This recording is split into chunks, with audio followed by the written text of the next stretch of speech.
만약 단 한 명의 영웅이 존재하지 않았다면 오늘날 우리가 알고 있는 역사는 완전히 다른 모습으로 쓰였을지도 모릅니다. 1592년 조선은 그야말로 풍전등화의 위기, 절체절명의 순간을 맞이했습니다. 육지에서는 연전연패의 암울한 소식만이 끊임없이 들려왔고 무고한 백성들은 무자비하게 도륙당하며 한없는 고통 속에서 신음했죠. 심지어 나라의 임금마저 도성을 버리고 피난길에 오르는 비극이 펼쳐졌습니다. 모두가 이제는 돌이킬 수 없는 파국이라고 절망했던 바로 그 순간 저 넓은 바다에서는 믿을 수 없는 기적 같은 승전보가 울려 퍼지기 시작했죠. 과연 누가, 그리고 어떤 지략과 용기로 이 불가능한 싸움을 승리로 이끌었을까요? 그 해답은 깊은 절망 속에서 조선을 건져 올린 위대한 영웅 이순신 장군에게 있습니다. 이 이야기는 단순히 과거의 전쟁사를 되짚는 것을 넘어섭니다. 압도적인 절망 속에서 피어난 기적 같은 순간들, 그리고 그 기적을 만들어낸 한 인간의 깊은 고뇌와 흔들리지 않는 결단들을 생생하게 따라가 볼 겁니다. 단순한 역사적 사실을 넘어선 인간 승리의 드라마를 경험하게 되실 거예요. 왜 이순신이 단순한 장군이 아닌 우리 민족의 영원한 영웅으로 기억되는지 그 본질적인 이유와 그가 남긴 의미를 깊이 있게 파고들어 보여드리겠습니다. 그의 이야기는 오늘을 살아가는 우리에게도 분명 뜨거운 영감을 전해줄 겁니다. 그럼 이제 이야기는 16세기 말 임진왜란 발발 직전의 조선으로 시간을 되돌려 봅니다. 당시 조선은 100년 넘게 이어진 평화에 취해 국방에 대한 경각심이 무뎌진 상태였죠. 조정은 끊임없는 당파 싸움에 휘말려 있었고 미래를 내다보는 해안이나 백성을 위한 실질적인 정책보다는 오직 권력 다툼에만 몰두하는 무능한 모습이었습니다. 변방의 징후에도 눈을 감고 다가오는 거대한 위협을 애써 외면하려 했던 것이죠.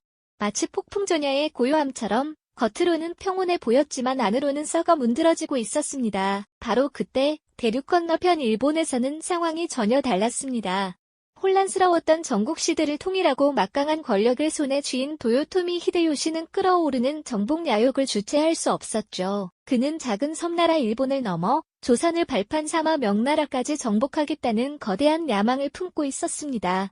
그의 눈빛에는 오직 대륙을 향한 맹렬한 집념만이 가득했고 그 계획은 이미 치밀하게 준비되고 있었어요. 조선의 안일함과는 대조적으로 일본은 침략을 위한 거대한 함대와 정예 병력을 양성하며 칼날을 갈고 있었던 겁니다. 모두가 태평성대를 노래할 때 홀로 불길한 기운을 감지하고 다가올 전쟁을 예견했던 한 인물이 있었습니다. 바로 이순신이었죠. 그는 변방의 작은 관직들을 거치며 누구보다 백성의 상과 나라의 현실을 깊이 이해하고 있었습니다. 그리고 마침내 1591년 그에게 운명적인 부름이 내려집니다. 전라좌 수사로 임명되면서 그는 조선 수군의 운명을 짊어지게 됩니다. 당시 전라좌 수사는 한직에 가까웠지만 이순신은 이 기회를 결코 허투루 쓰지 않았습니다. 그는 부임하자마자 다가올 전쟁에 대비하기 위해 밤낮을 가리지 않고 준비에 돌입합니다. 낡고 부패한 수군 조직을 과감히 개혁하고 병사들을 혹독하게 훈련시켰습니다. 허술했던 진영을 정비하고 무기들을 손보며 전투력을 끌어올리는 데 집중했죠. 특히 세계해전사의 길이 남을 혁신적인 전투선, 바로 거북선 건조에 박차를 가했습니다. 쇠못을 박아 적의 침투를 막고 사방에서 대포를 발사할 수 있도록 설계된 거북선은 당시로서는 상상하기 어려운 최첨단 무기였죠. 그는 전쟁이 일어나기 전까지 단 1분 1초도 허투루 쓰지 않고 오직 나라의 안위만을 생각하며 묵묵히 자신의 길을 걸어갔습니다. 모두가 방심할 때 그는 홀로 거대한 폭풍을 준비하고 있었던 겁니다. 그의 이러한 철저한 대비가 바로 훗날 조선을 구원할 미약하지만 유일한 희망의 불씨가 되었던 것이죠. 그리고 마침내 그 불씨가 절망의 어둠 속에서 타오르기 시작합니다. 1592년 4월 일본은 도요토미 히데요시의 명령 아래 무려 20만 대군을 이끌고 조선을 침략합니다. 그들의 목표는 오직 하나, 조선을 발판 삼아 명나라까지 정복하려는 것이었죠. 오랜 평화에 취해 방비를 소홀히 했던 조선은 속수무책으로 당할 수밖에 없었습니다. 왜군의 침략은 그야말로 파죽지세였고 성들은 하루아침에 허무하게 무너져 내렸죠. 육지 곳곳에서는 백성들의 피와 눈물이 강물처럼 흘렀습니다. 왕은 도성을 버리고 피난길에 올랐으며 나라 전체가 끝없는 혼돈과 절망 속으로 빠져들었습니다. 모두가 조선의 운명은 이제 끝이라고 생각했을 겁니다. 하지만 육지에서 절망적인 패전 소식만 연이어 들려올 때 바다에서는 기적 같은 승전보가 울려 퍼지기 시작했습니다. 이순신 장군은 전쟁 발발 소식을 듣자마자 오랫동안 철저히 준비해온 계획을 드디어 실행에 옮기게 됩니다. 1592년 5월 그의 함대는 경상도 옥포 앞바다에서 왜군 수군을 처음으로 마주하게 되죠. 압도적인 수적 열세에도 불구하고 조선 수군은 침착하고 용맹하게 왜군을 격파하며 임진왜란 첫 해전에서 대승을 거둡니다. 이 옥포 해전의 승리는 단순히 적선을 몇 척 부순 것을 넘어 절망에 빠진 백성들과 육군에게 우리도 충분히 이길 수 있다는 희망의 메시지를 던져준 귀중한 승리였습니다. 이후 이순신 장군의 함대는 파죽지세로 연전연승을 이어갑니다. 사천해전에서는 세계해전사의 길이 남을 혁신적인 전투선, 바로 거북선이 처음으로 실전에 투입되어 그 위용을 과시했죠.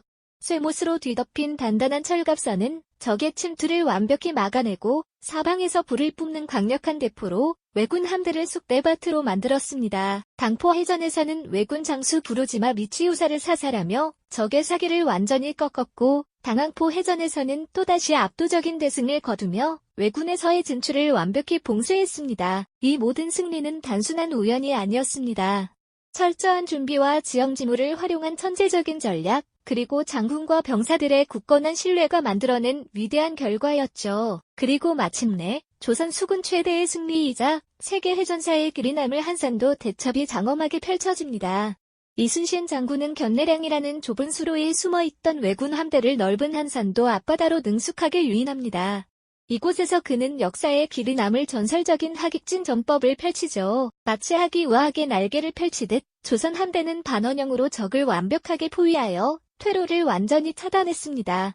사방에서 쏟아지는 무시무시한 화포 공격에 왜군 함대는 혼비백산하며 필사적으로 도망치려 했지만 이미 모든 것이 늦은 뒤였습니다. 한산도 대첩에서 조선 수군은 외선 70여 척을 격침시키고 수많은 적군을 바다에 수장시키는 압도적인 승리를 거둡니다. 이러한 눈부신 승리로 조선은 남해의 제해권을 완전히 장악하게 됩니다. 왜군은 육지로 진격하는 동안 오직 바다를 통해서만 보급품을 조달해야만 했습니다. 그런데 이순신 장군이 바다를 완전히 틀어막아 버린 것이죠. 육지에서는 승승장구하던 왜군도 보급이 끊기자 더 이상 진격할 수 없게 됩니다. 식량과 무기가 바닥나면서 왜군 병사들은 극심한 굶주림과 사기자에 시달렸습니다. 이순신 장군은 단순히 적을 물리친 것을 넘어 왜군의 숨통을 조이는 결정적인 전략을 성공시킨 겁니다. 바다를 굳건히 지킴으로써 육지에서 고통받던 조선을 기적적으로 지켜낸 것이죠. 그의 존재 자체가 조선에겐 암울한 시대의 유일한 희망이자 든든한 방패가 되어주었습니다. 이렇듯 거친 파도 속에서도 바다를 굳건히 지키며 육지에서 고통받던 조선을 기적적으로 지켜낸 이순신 장군, 그의 존재는 암울했던 시대의 한 줄기 빛과도 같았습니다. 조선 백성들에게 그는 유일한 희망이자 든든한 방패가 되어주었죠. 하지만 놀랍게도 영웅의 길은 늘 순탄하지만은 않았습니다. 그의 눈부신 활약은 오히려 조정래 시기와 질투의 대상이 되었습니다. 왕에게 거짓 정보를 흘리고 그를 제거하려는 음흉한 음모를 꾸며갔습니다. 결국 이순신 장군은 영무죄라는 터무니없는 죄목으로 한양으로 압송되어 모진 고문을 당하고 맙니다. 그가 거둔 수많은 승리에도 불구하고 선조는 그의 충심을 의심하고 차갑게 등을 돌렸습니다. 모든 관직을 박탈당한 이순신 장군은 백의종군, 즉 평범한 병사의 신분으로 전쟁터에 나서야 했습니다. 그 사이 이순신 장군을 대신해 삼도 수군 통제사에 임명된 원균은 무모하고 성급한 작전으로 조선 수군을 괴멸의 위기로 몰아넣고 맙니다. 칠천량 해전에서 일본 수군에 맞서 싸웠지만 그의 무능한 지휘 아래 조선 수군은 처참한 패배를 겪고 말았습니다. 수백 척에 달하는 조선의 자랑스러운 판옥선과 거북선들이 시뻘건 불길에 휩싸여 처참하게 침몰하는 비극이 펼쳐졌고 수많은 병사들이 차가운 바다에 수장되는 참담한 현실이 벌어졌죠. 마치 거대한 맷돌이 바닷물을 갈아내는 듯한 굉음을 내며 울돌목이라는 이름이 붙었다고 합니다. 바로 이곳에서 이순신 장군은 수백 척에 달하는 일본 함대에 맞서 싸우기로 결심합니다. 고작 12척의 배로 수백 척의 적산에 맞서야 하는 상황. 누가 보아도 승산 없는 무모한 싸움이었을 겁니다. 하지만 이순신 장군에게는 단 한치의 망설임도 없었습니다. 그는 병사들에게 필사즉생 필생즉사, 필사측생 필생즉사, 죽고자 하면 살 것이요, 살고자 하면 죽을 것이다라는 비장한 메시지를 던지며 용기를 불어넣었습니다. 그리고 이 메시지는 단순히 죽음을 각오하라는 구호가 아니었습니다. 그것은 절망적인 상황에서 살아남기 위한 유일한 전략이자 흔들리는 병사들의 마음을 하나로 모으는 강력한 정신적 지주였죠. 명량해전이 시작되자 수백 척의 일본 함선들이 마치 거대한 파도처럼 조선 수군을 향해 무섭게 밀려왔습니다. 그들의 기세는 하늘을 찌를 듯했습니다. 좁은 해협을 가득 메운 수백 척의 적선들을 바라보는 조선 병사들의 마음속에는 말로 다 할 수 없는 거대한 공포가 엄습했을 겁니다. 과연 이 싸움에서 살아남을 수 있을까 하는 두려움이 가득했겠죠. 명량의 기적은 단순히 한 번의 승리가 아니었습니다. 절망에 빠진 조선 백성들에게 다시 싸울 용기를 불어넣었고 일본군에게는 더 이상 바다를 통해 조선을 넘볼 수 없다는 분명한 메시지를 던져주었죠. 그들은 점차 전의를 상실하고 퇴각의 움직임을 보이기 시작했습니다. 바다에서 조선 수군이 펼친 끈질긴 저항은 결국 육지의 전세에도 커다란 영향을 미쳤습니다. 일본군은 보급로가 끊겨 고립되었고 더 이상 전쟁을 지속할 명분도 힘도 없다는 것을 깨달았던 겁니다. 그들의 침략 야욕은 서서히 숲으로 돌아가는 듯 보였죠. 하지만 전쟁은 아직 끝나지 않았습니다. 1598년 일본의 최고 권력자 도요토미 히데요시가 갑작스럽게 숨을 거두면서 일본군은 본격적인 철수를 준비합니다. 오랜 전쟁으로 지쳐있던 조선 백성들에게는 드디어 평화가 찾아올 것이라는 희망의 불빛이 보이기 시작했죠. 그러나 이순신 장군은 마지막까지 긴장의 끈을 놓지 않았습니다. 그는 일본군이 도망치든 물러나는 것이 아니라 조선 땅에서 저지른 만행에 대한 대가를 치러야 한다고 생각했으니까요. 그래서 그는 남해 노량 앞바다에서 마지막 결전을 준비하게 됩니다. 노량해전은 그야말로 피할 수 없는 운명의 마지막 격돌이었습니다. 이순신 장군은 명나라 수군과 연합하여 철수하는 일본군을 맹렬히 추격했습니다. 바다는 불길에 휩싸였고 포성과 함성이 뒤섞여 아수라장을 이루었죠.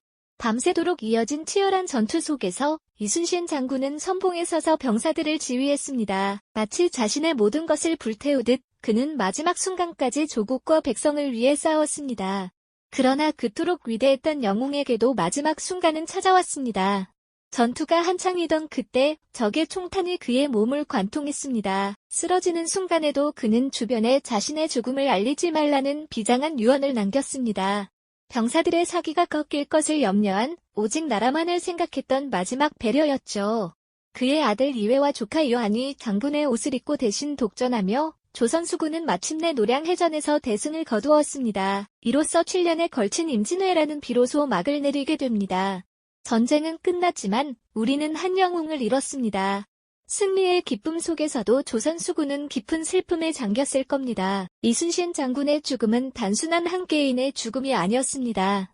그것은 조국을 위해 모든 것을 바친 한 시대의 위대한 정신이 쓰러지는 순간이었죠. 전쟁이 끝난 뒤 폐허가 된 땅 위에서 백성들은 다시 삶의 터전을 일구기 시작했습니다. 그리고 그들의 마음속에는 나라를 구한 영웅, 이순신 장군의 이름이 영원히 새겨졌을 겁니다. 오늘날 우리가 이순신 장군을 기억하는 이유는 무엇일까요? 단순히 한 시대를 구원한 영웅이기 때문만은 아닐 겁니다.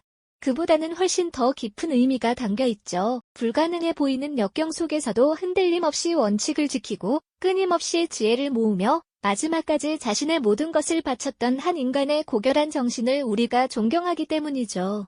그의 이야기는 단순한 과거의 역사적 사실을 넘어 현재 우리가 마주한 수많은 도전과 위기 앞에서 어떤 태도로 살아가야 할지 깊은 통찰과 영감을 선물합니다. 그의 죽음이 남긴 비장함과 동시에 그의 삶이 남긴 용기와 희망의 메시지는 시대를 초월하여 오늘날까지도 우리 민족의 심장에 뜨거운 불꽃으로 남아 빛나고 있습니다.